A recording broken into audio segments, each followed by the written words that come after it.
Hey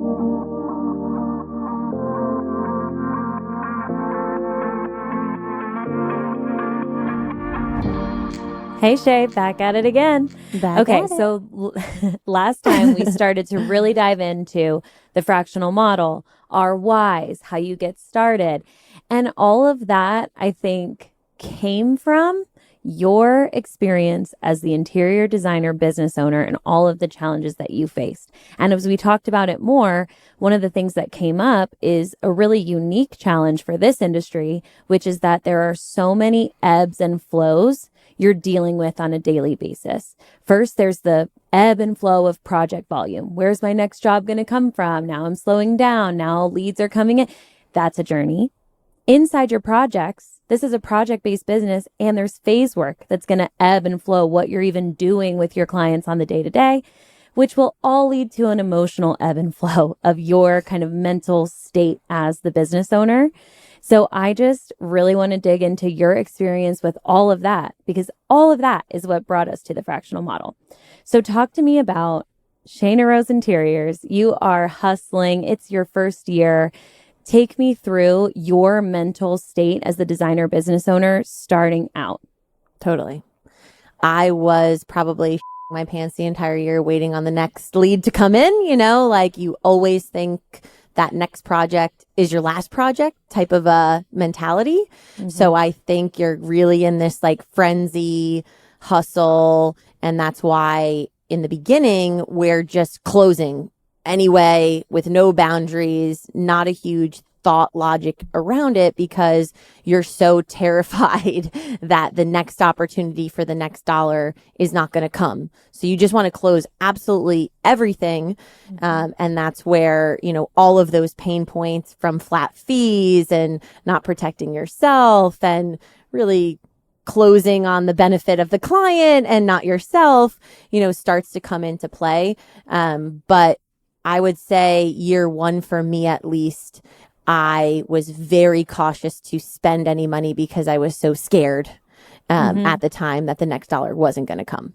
And when you're looking down that hill towards what feels like your next ebb or flow, what is it that you were doing in your day to day to make sure that that was going to turn around again and you were going to be back into a flow state? Yeah. So what was the hustle? Yeah. What was the hustle? Yeah. What was the hustle? You're a hustler. Hustle. So initially, I established a very strong partnership with another business. And if you're working with me and we're coaching about this, you know, I'm always on about the strength in affiliate business partnerships, building that free outsized sales force for you, for clients who are working with your ideal client base. I mean, let's be honest, you were a networking junkie. But it really did start with one strong business affiliate partnership and my version of a business proposal for whatever the heck a real business proposal is supposed to look like. This was just what made sense to me. And it was me solving the problem. And I also coach about this. When you're building these partnerships, you have to solve someone's problem because if they are already successful, and that's why you want to be partnered with them because they have a high volume of clients, then you just positioning yourself like any old other person inside of their network is not going to get you on the inside because they have an established network. You solving their problem and maybe just taking the seed of what you really want cracks the door and allows you to push it fully open as you continue to solve. So that's how I think you're so good at that in terms of just the wheeling and dealing of like knowing what your ideal success story would look like with this partner, but just getting in where you can, solving where you can and letting it grow to that place.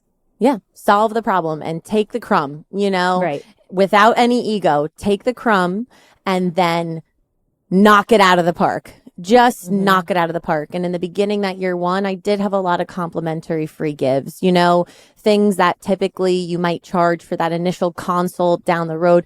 You're not, you know, you've got time. You're trying to, you know, show that you're the one. Yeah, and you were so paying your dues a bit in your business owner journey too. Yep, exactly. The first networking, the first marketing vessel is yourself. You're paying in it in the terms of your time.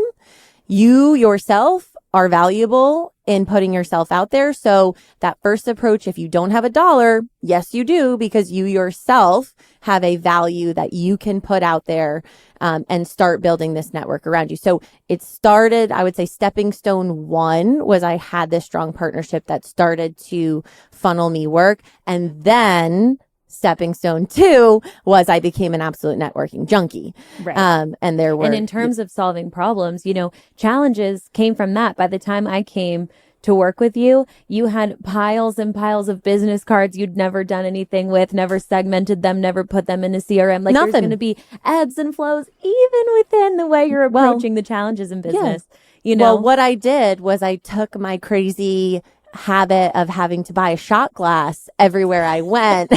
And instead of the collection of shot glasses, which was getting a little bit out of control, we just switched habits to the business card. And so that's really what like, for me, it was like a junkie of collection, you know, like going to the event, like how many can I collect?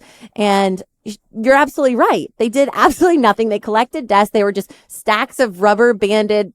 I mean, like that was another first back burner when like, I feel like when the website was greenlit and you're like, done, what's next? I'm like, here's this like massive basket straight of data entry. I put them all in a spreadsheet so that you could then on a flight, I don't know where you were going. Oh like, my God. Shayna, this is how I want you to spend your time.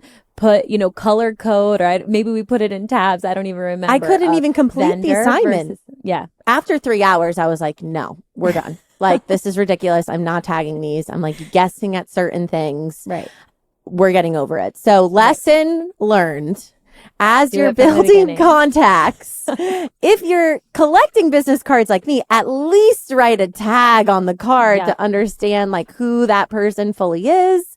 Or just simply don't do it at all. They have things that I think you can scan in the business card, or there's savvy things I'm sure Evelyn could share. But yeah, stepping stone one, you know, partnerships and networking for sure.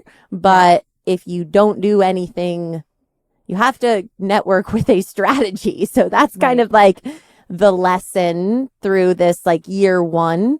And B&I really helped me. My first like large networking group I ever joined to really taught like what it meant to network, that you're really out there asking to refer you to other possible industry partners or gives, and how to speak about yourself. So really valuable, even though, you know, I think there's a short lifespan for staying in that group. I think that if you're brand new, and I'm sure there's other groups out there, but if you're fresh into networking, it could be a good way to learn. And you can visit, I think, like 2 times for free, bounce around, things like that. Right. And as you grow that outside sales force, as you call it, your network of referral partnerships and things like that, that panic of that ebb and flow will slightly over time, you know, decrease just by the nature of you knowing your name is out there more than it was before and things like that. But I think even the most successful designers that we work with who have never, you know, who know their next lead is coming in, that panic, that fear never fully goes away. When you have that slow moment where you haven't had a lead come in a few days, you still get that, don't you think? You definitely do. And the way that you calm that down is by knowing your numbers and knowing what's actually going on. And this is an exercise I also work on with people, is really understanding the financials of the business and what your break even is. And if you're selling a retainer based or hourly or even flat fee, understanding what you have to sell to break even can really simmer you down. And also seeing your data and knowing like, oh, well, 2 months ago, I was like up over 100% of what, you know, my goal was. As long as you're not carrying a team that's depleting those profits from prior months, which again, leaning on the benefits of the fractional model. You have a staff, your business starts to slow down, you have to carry your staff. That's just is what it is. So you had a good couple months. It's also the historical data. I just talked to a designer the other day that's like, well, I'm slow right now, but I'm always slow at this time of year. So this is the time that I can invest my own time into doing this. I'm like, oh, it feels so good to talk to a designer who is thinking that way and looking at the big picture of their data historically, too. So it's like long-term and short-term analysis of what those numbers are. Yeah, if you have anxiety about it, there's definitely a way to manage that anxiety. You just have to really understand what's going on in the business and convert that to simple KPIs, which stands for key performance indicators, which really just simply equals the goal data, right? Okay. I have to sell 30 hours, and convert that into packages if you want to, but this is what I have to sell to break even, and I'm slow. And if you really break that down, it's not a huge thing. This is also why I really push for diversification once you start having a full breadth team around you. So in the beginning, you're going to have diversification because you're going to have all this time. You're going to sell anything. Then as you start climbing in the middle, you have people that are like, oh, I only want this full service, or they start to really, really limit the services that they're offering. But in my opinion, that can create really strong ebbs and flows later on down the line when you're a bigger, more established firm, because you want to have these differential buckets of services. Totally. Because as an owner, you're going to be able to consume yourself in those full service ones and have way lesser time in the lower levels of services because you'll have a team. And that's what's those lower mid-level services are going to drive consistency to the business. And consistency of income. And then you are more focused on the projects you actually want. Well, let's also think about it as a marketing perspective, because that's a huge buzzworthy topic, like how to land your luxury clients, like putting, how low should I put my minimum project budget on my intake form so that I'm not even dealing with conversations lower than X dollars. And I understand that line of thinking for sure. You want to be a luxury service. At the same time, the bigger the top of your marketing funnel is, the more people get in there and the more people that can trickle down. And if your website is turning away a particular client that could be profitable to you if you can sell them differently or offer them something different, there's a balance of how much that's worth it to you and how qualified a lead needs to be. Wouldn't you rather get that email, get them in that funnel? There's something you can serve them.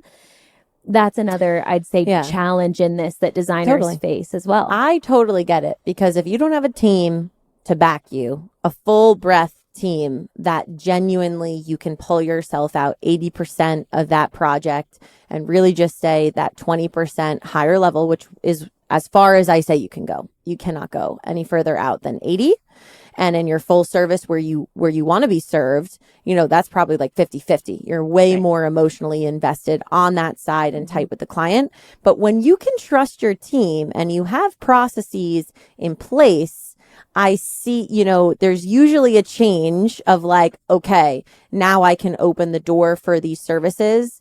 And when the pricing model is controlled and I can show the data of creating these diversified buckets and how you could put such little time into it and make such great money. And P.S., those lower level of services are way less stressful because they're way less emotional on the client side, because the challenges come from placing the order, tracking the order, and managing the installation and and the trades and all the emotions that come with you being in the middle of that.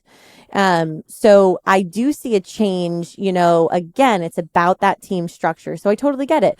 And also I'm going to throw in there, it's about your financial goals, because there are designers that, are totally fine with being 1 plus just a little bit of hours of support. That's it. Yeah. That's what feeds their soul. They're happy with that. There's no judgment with that. And with that said, then yes, you want to get very laser focused to ensure that you're only working with those maybe 4 clients inside the year. And if you have that funnel to do that, fantastic. So true. But I still hear designers who were focused on that really questioning whether that's the move, because there are slowdowns. And when there are slowdowns and your services, when you're in a flow, that's when you're going to start to panic and say, oh, now I need to sell differently. But you haven't set your foundation while you were up to do that. And then that's when the panic sets in. And so if you always have that big picture thinking, that long term, you understand the benefits of selling and that diversification, like you're talking about, you're going to set yourself up better in the long run than staying too narrow. Yeah. You're going to have more droughts, so to say, because you don't have other buckets that are being sold to. So if you are really niching, then you're someone who's going to have way stronger peaks and valleys. There's another thing that really contributes to this peaks and valleys that I talk about also all the time, which is establishing a business routine for your networking to continue building those affiliate relationships. And what happens when people usually come to me and they say, you know, I just continue to kind of like go through these periods of droughts and really slow points. I'll say, okay, let me ask you, right before you hit that drought, I'm going to assume that you were extremely busy. And no one has ever said no to me. They're like, yes, I was extremely busy. And I'm like, okay, well, this is what happened. You worked yourself out of your business. You got so busy that you were solely focused on all of your active projects. You stopped doing the things that you need to do to either A, tell the universe that you have capacity to take on more, because I believe in what you put out there is what you get. B, you stop doing any networking at all, or continue to outreach and have meetings, which is really the biggest one.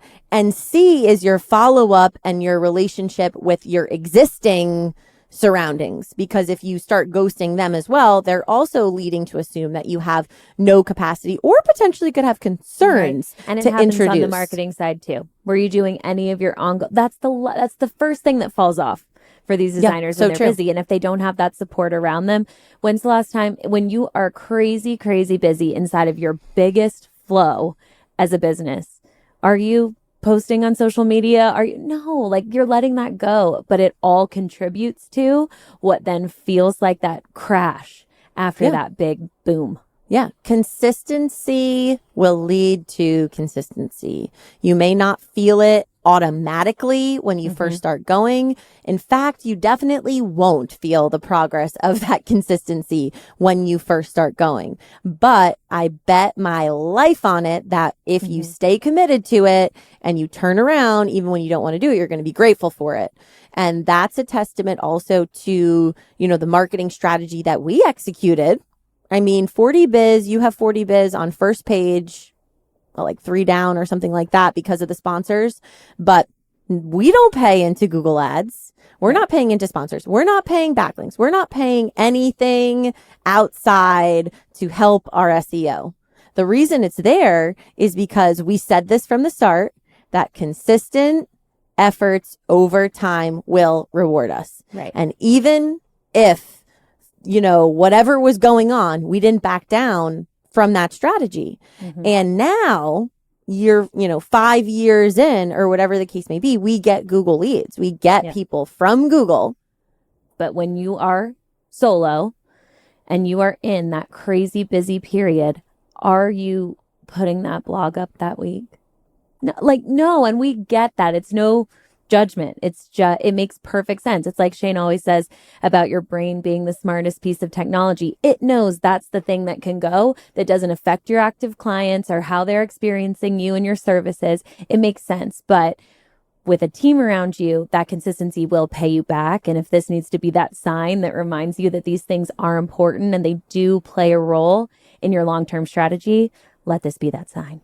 Yeah. You cannot ebb and flow as a business owner. And this is a topic I could trail off on that we'll talk about it in the future. Reeling you in. But the routine and what you need to do to make sure the business is successful and what you need to do to show up for yourself to make sure that you can reach 100, as close as 100% in your mentality as you can every single day, cannot ebb and flow. That's non-negotiable. Your team around you ebbs and flows. And if you have the right team stacked behind you, then you can say yes and become a scaling, growing company and not have to worry about the operations, once you do the foundation. When the foundational work is there, then having that partnership with us is that value. You can go close 8 projects in a week, whereas we get designers coming in that are needing support and they're like, I'm telling clients I can't start with them, for 6 months. And I'm saying to them, okay, that's great, but that's a problem we're going to solve because that's not acceptable. With the right team around you, some people aren't going to wait 6 months. If you're amazing, sure, but the reality is there's a lot of competition out there and they're going to have to be extremely in love with you to wait an extremely long amount of time. And that might just not align with their contractor schedule. There's so many variables like you said, inside for this. some designers, that's the goal. I want to take in what I myself can handle and manage and work on, hands-on, and be close to. Great, different conversation. But for the designers who come to us and their vision of success is this growth and scaling, but it's not matching up with what they've been willing to say yes to, that's when the only answer, it cannot be you. You only have so many hours in the day. You only have capacity for so many thoughts and tasks and things on your list. That is when you have to rely on people around you to make it all work. And in this industry, it's so hard because of the next ebbs and flows that we're going to talk about, which is the phase work inside of even a single project. Even when your business is succeeding, that pipeline is getting more consistent and those ebbs and flows are getting smaller. Inside an individual project, what you need, what you're spending your time on, what your client is asking you for varies so much from beginning to end. Totally. What you need, in that design assistant, that skills person who's drafting and rendering, they're heavy and conceptual. They're brought back in as they're making decisions and finalizing, working on the schedule, putting the contractor set together. And then in between those two things is very heavily administrative. And after that schedule is also very heavily administrative. Throughout that, there is consistency, a small consistency on that admin that's happening on a routine with you to help your project flow going, as well as that marketing strategy. Communication, consistent. What you don't want to be the one sending an email every Friday. Come on, that can't be you forever. Well, administratively, you will also have a routine meeting cadence with that team. And that is a big one, in terms of routine. There's also a routine established for your internal ongoing project support, not just business foundation. It's personal, business foundation, internal project team and project flow, and then all of your execution ebbs and flows throughout that. There is definitely a baseline. And in our onboarding process, that's really where I jump in, where I am really, once they're downloading their task flow and working on what they want to delegate and the rough outline of system of procedure and all that stuff, I kind of come in at the end and I'm like, okay, we need to establish a routine for you to succeed. And there are recurring ongoing business tasks that you may have opted in that you need support with. We have to define those because whatever you're looking to get support in, there is a foundation of time that's going to rock that system. And then there's all the as needed tasks that layer onto that. So we kind of get you structured on routine. We talk about who you are as a leader, because that really influences what routine will work best based on what type of leader profile you are. And so, there's just ebbs and flows all over this industry in so many different facets. How you even want to get started, what you want to offload first is different for every designer. Like you wanted the list gone first, just the tedious tasks. You didn't want to do any more of the things that in your day you were like, I freaking hate doing this.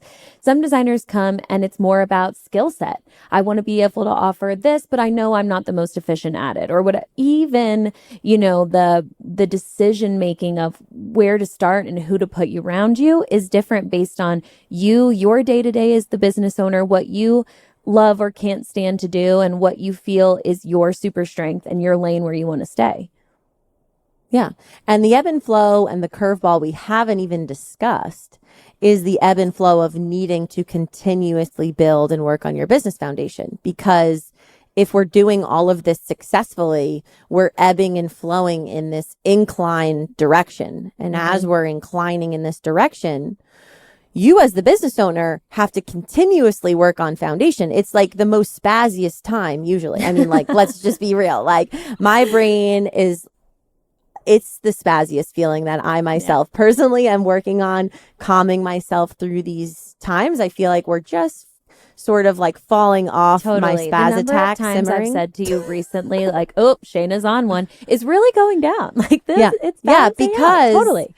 Now the strategy is unfolding, deliverables are executing, we're climbing down to that point of executing versus there's problems. Now we have to strategize. Now we have to refine and really think through that strategy. Now we've got to delegate and offload the strategy and define how much support I can get into it and what my timeline is. So that's all calculated. And then there's like the maintenance and management, which now, you know, with you and Samantha being able to lead really lightens my load with being able to have projects and foundational elements being kicked off. And me really coming into the final stage. I mean, so much so with you, you know, and Steven, you know, with the podcast, being able to kind of just give that initial strategy, control the execution profile of what's going around, and then come in at that final piece is really what helps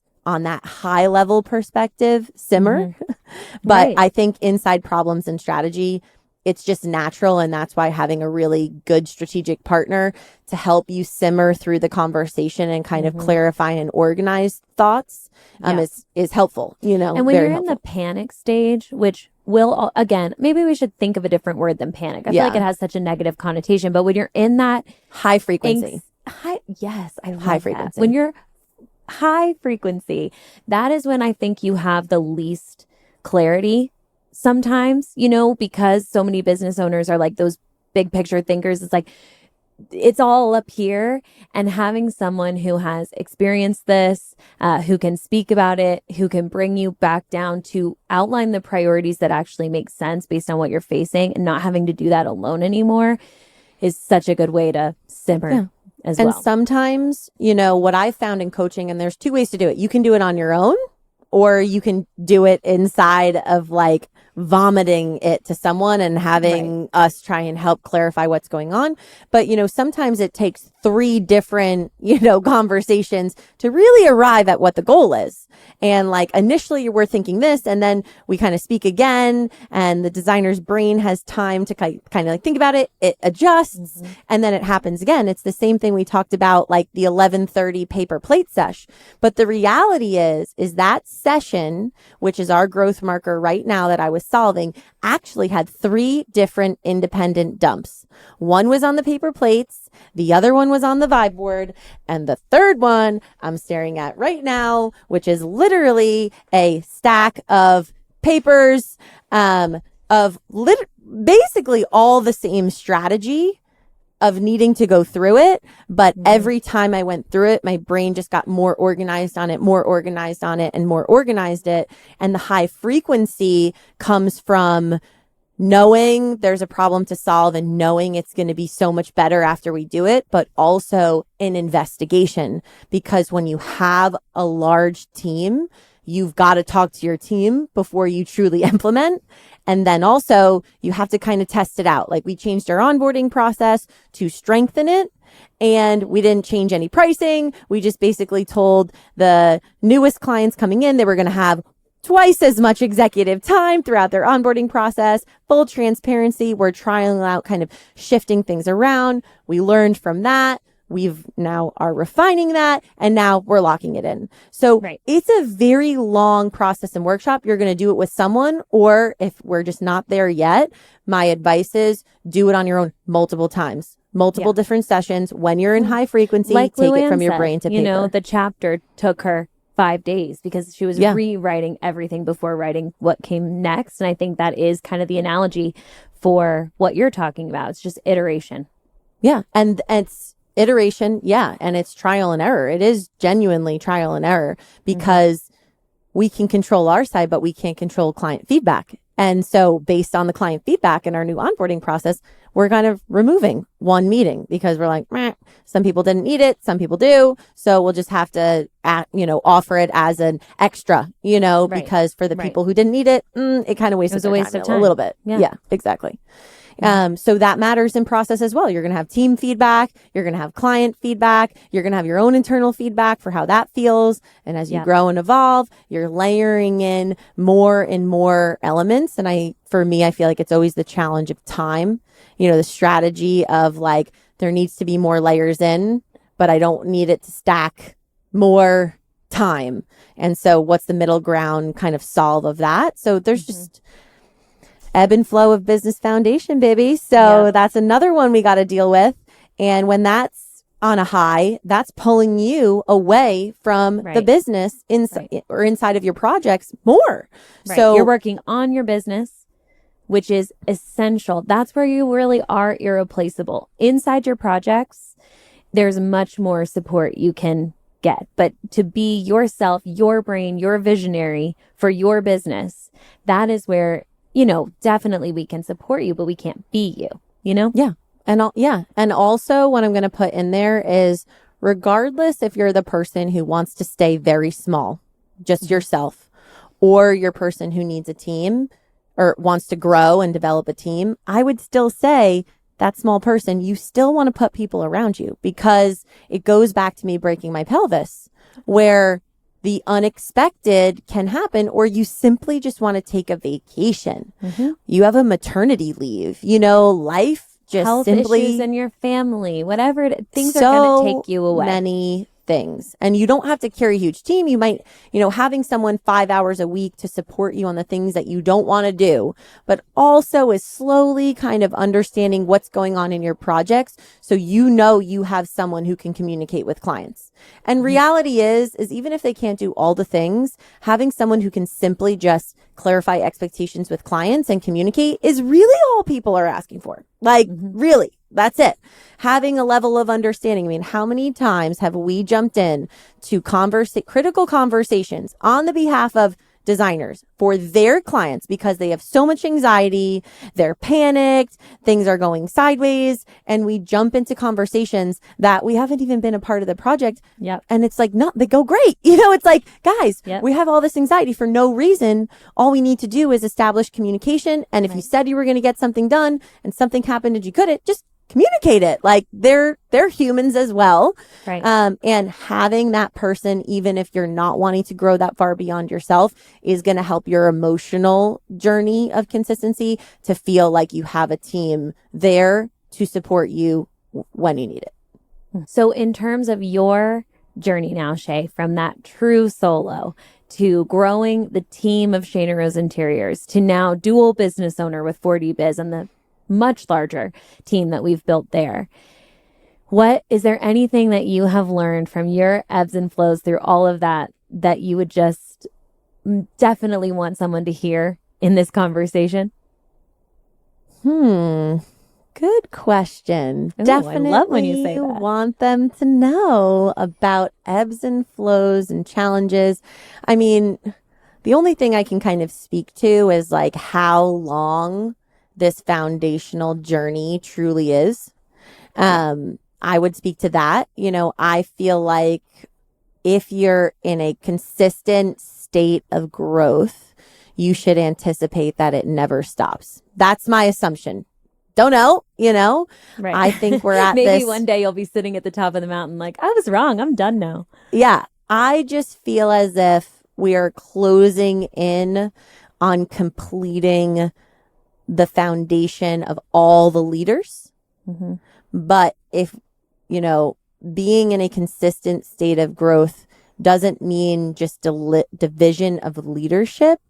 It means duplication of people, which in turn duplicates leaders. So I do feel like we're right there, but our next one is going to be in duplicating leaders and being able to understand at what point we have another CMO, at what point another COO, and how that trickles down to control client success and ensure that as we grow, we are always a 5-star company and we always stay behind this partnership and human touch no matter what. Right. I do think there's an end at some point. I do think that there is, a point where you can really have a big step back. I mean, I would say we are there. I went to Ireland for what, a month?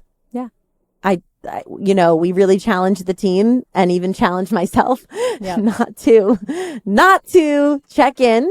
And I think you checked in with, and like we funneled everyone to you, and you were like, I will only reach out if it's absolutely critical. I think one time you reached out for like a code. You're like, sorry, I just really need this code, So like, I would say that's success. For me, Totally. That's success. Me being able to relinquish control, that's a personal problem, like that's a personal thing for me to have. And we had that conversation. You had that conversation with me like 6 weeks ago? Right. You're like, dude, stop putting so much pressure on yourself. Take a minute. Like, I'm canceling these 2 days for you to no offense, but we don't need you that bad. But when you have always relied on yourself. Yeah. That's a growth marker personally as well. Yep. And that let go and that control is a very chronic problem in the beginning as well. And that only comes with trust. And that's a whole, depending on the people you put around you, the relationships you build, like the timeline of trust, we can't lay out for someone, unfortunately, if only. Yeah, that's where showing up in your meetings and building relationships with your team is so important, because you will establish that trust. And over time, and us hitting the mark, we'll build that trust. Yeah. And you're going to have trust in our executive team, because if it's not hitting the mark, then we're making changes, whether that's personnel swap, whether that's identifying processes, whether that's getting on a call with you to figure out a better way of exchanging information so it flows more seamlessly, whatever it is. I think us as leaders of this company is what really locks in that trust, because we don't give up. We don't give up. Yeah. And as long as you're in that, working partnership where both parties are coming to the table equally, we do not give up. And even the designers who start with the whitest knuckles, like the tightest grip, the least likelihood to relinquish, with time and with trust, those are the people now who, they shoot off something and they know it's getting done, and it can happen even if it's a slow climb. Yeah, 100%. And I think once you get the hang of that, that's the trick to growth. That's where you might change your mind of being like, okay, have really a small cast net of clients I want for full service. But once you have that trust with a team behind you, I can see where people start changing their mind, because they're like, okay, I get it. Now that I can see in this pricing model, it's the example of Tiffany. When I went on a closing call, she was like pitching someone full service or something. It was like $25,000 retainer, $24,000 retainer. Right. The guy wanted to spend 25 all in furnishings and services. And it was like, couldn't be more further misaligned. I end up closing him to the lowest level of service you can, which is like conceptually, right? Let me help you set the direction for the design. She'll do the space planning for you. It was really important for her to source like 4 core items. He was going to source the rest. And then we threw in like a 2-hour consult after he sourced everything to review it with her, to just have the confidence that everything was correct. Made sure he knew there was not even a presentation. It was like, she's just going to find like 2 things. It's going to be links that you're going to get, and in the meeting you'll review it. And we went from like $24,000 retainer to like $2,400 or something. That was like 14 hours I sold him. Right. And in that differential, what I showed Tiffany, and Tiffany wanted to sell the services because she had a team with people on salaries. So we really needed to feed the team. And what I showed her in the data analysis is like, for $2,400, you're going to have to put like 3 hours into this, and your profit $2,200 off of 3 hours. So do we love the service or what? And it's like, when you think about it like that, you're like, oh my God, have the team, they can execute everything. I just show up to present in that client facing role when I need to. 3 hours later, after I pay the girls to do the rest of the project, I'm making $2,200. Doesn't sound so bad, Yeah. Well, I'm taking Hannah's discovery calls. Same thing. She has this diverse way of offering her services. And there has not been one potential client I've talked to that couldn't be the right client. It's just about how you present to them. And so I think that it is, if you have been challenged in any other podcast you've listened to or any course you've taken, that only this luxury, full service, high ticket project is worth your time or worth your messaging, reel it back and consider long term if this might be something that could really help even out those ebbs and flows for you, because we're seeing it be successful. Yeah, 100%. Little nugget and we're for at ya. this point, like we're mentioning Hannah, but Hannah's like a really good test case to how we're kind of molding her business as she's growing. She's a client with us, has 50 recurring hours a week, has the full breadth of our team staffed with her, often needs to buy extra hours. Ev takes discovery. Hannah does consults. I close the job. Samantha helps run operations with the assistant team to get the project volume done. Now, Hannah really is at that point where she really only wants to value her time with those full service. Like managing all these projects is not a point of passion for her right now, and we're making adjustments. We did that all the way forward from Evelyn's conversation. Now, instead of selling a, one type of consult and we're selling them 3 levels of service, now right off the bat, Evelyn's like, full service is a $1,200 consult and there's a minimum $30,000 design fee inside of that. Here's what that is. Design, manage, order, install. And if not, we have lower levels of service where we can design everything for you, or we can help you set the direction of the design. That is a $450 consult. In these lower level packages, Hannah is not running point communications of these projects. While she is involved and she is partaking in the presentation of the design, you will have a different point designer facilitating you through the process. And that was the biggest bottleneck for Hannah. And also the quantity of critical conversations when things got so overwhelming, clients felt that Hannah just didn't care when the team was trying to run point communication. So now we solved that problem. Hey, cheaper over here. Hannah's 80% out, but you get her 20%. And I've not gotten a single person with pushback. It's always gratitude that there are options, that we can make it work for the scope, the size of their scope, the budget they had in mind. I think, people might be surprised at how receptive clients actually are to that. Yeah. I think sometimes we just got to let it go. It's the same thing I say when they get stuck in the abyss of sourcing. It's like, okay, are we a nonprofit or are we a business? What are we doing over here? Because you are just going into the abyss. Beauty's in the eye of the beholder and you're stuck on this lighting. But how much do you want to bet when you go present it that they're going to have opinions and maybe not even like that light? Because that's certainly what happened to me when I would get stuck. And I'll never forget Cindy with this light fixture. I was obsessed with this light fixture. I show my husband nothing. I showed him this light fixture. Okay. I built the whole room around this light fixture. Couldn't wait to show her the freaking chandelier. Get on the call, show her the room. The very first thing she says, I don't like the light fixture. What? And then because I'm organized, when you have a team and I'm doing live revisions, because now I have backups, I'm not going to leave and revise. Listener, we didn't start this way. The sourcing used to be crazy. It's all a journey, but keep going. Yeah, it's all a journey. But pull up the spreadsheet, show her my live revisions. What does she pick? The first light I would have deleted off the spreadsheet. So when you are ebbing and flowing, there's also an ebb and flow of controlling your own self and not going into the abyss. And the biggest peak in the project is the sourcing and procuring and putting it all together. And this is the biggest aspect of control internally that you need to have to not exceed the boundaries that you've given yourself, because everything in all this ebb and flow we're talking about always comes back to pricing and controlling your profit margins. And that's how you can ebb and flow. That's how you put a baseline. It's the biggest negotiable that you could dig yourself such a deep hole in. So just don't allow it. And that's why this is why we landed on our pricing model. How we have designers establishing contracts with us also took a journey, a very similar journey than my thought process for interior design. Started with the flat fee, then we went hourly, it was use it or lose it, and now we have all the flexibility and diversification that you could possibly need to come in, make a minimum commitment, and be able to scale and grow a team around you.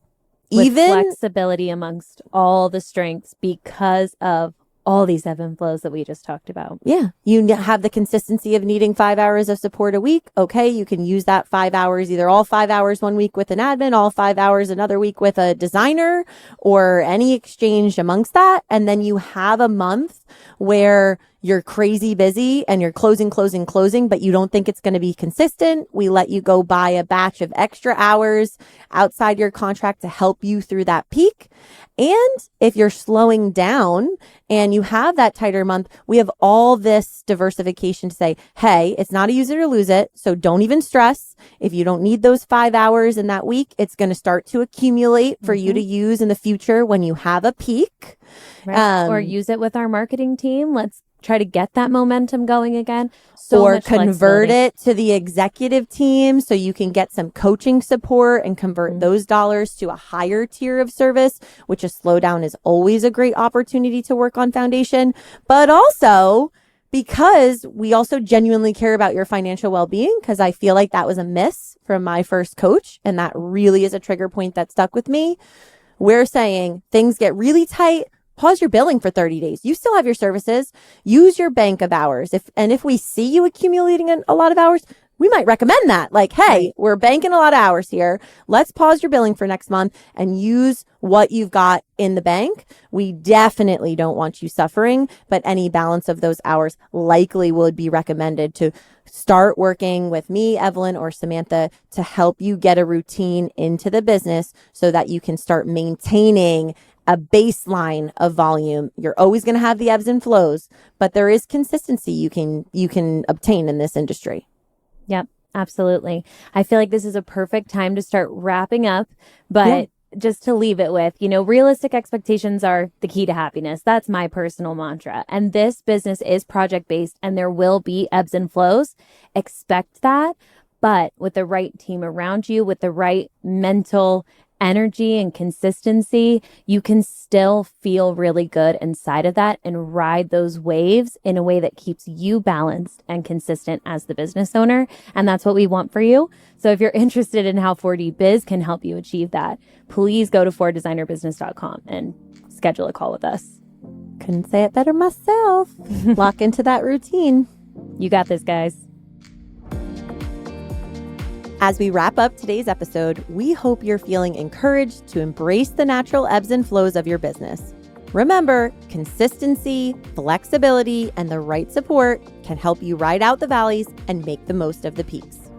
Wherever you are on your journey, whether you're hustling through a slow season, building your team, or just trying to find your rhythm, know that you don't have to do it alone. Our executive team is here to help you find clarity, build routines, and create a business that works for you. If you'd like ongoing tips, resources, and inspiration to help you stay steady through the ups and downs, be sure to join our email list at 4designerbusiness.com/subscribe. And if you're looking for guidance, whether you want to talk through your current business situation, plan your next move, or just need a sounding board, we'd love to connect with you. You can schedule a free call at 4designerbusiness.com or find the link right in our show notes. Thanks again for joining us on 4Designer Business. If you enjoyed today's episode, please help us grow this amazing community of designers by rating, reviewing, and subscribing wherever you listen. And remember, we're cheering you on as you build the business and the life you've always envisioned. Until next time, keep designing and keep dreaming.